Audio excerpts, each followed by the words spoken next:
Иако најавата беше дека до крајот на годината ќе биде распишан тендерот за изведба на депонијата и фабриката за отпад, сепак регионалната депонија кај Мечкоевци, наменета за 18 општини од истокот и североистокот на државата, ќе почека да поминат локалните избори, првенствено поради фактот дека актуелните градоначалници не успеа да се договорат за изборот на ВД директор на заедничкото јавно предпријатие поради спор за тоа која општина треба да го делегира директорот, она на чија површина се наоѓа депонијата или она што произведува најмногу ѓубре.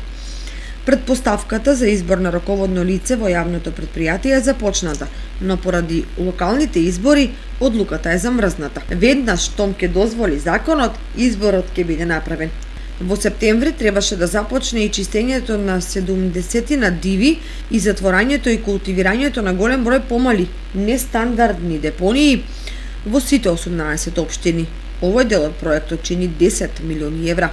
Изведувачите се избрани пред неколку месеци. Единствено општина Пробиштип сама ќе го носи ѓубрето директно во Мечкоевци, а за останатите 17 ќе има претоварни станици. Според првичните предвидувања, депонијата со работа требаше да започне во 2023 година, но тоа веројатно нема да се случи, бидејќи уште сега е јасно дека роковите ќе бидат пробиени. Инаку проектот за регионална депонија за овој дел од државата е почнат уште пред 12 години.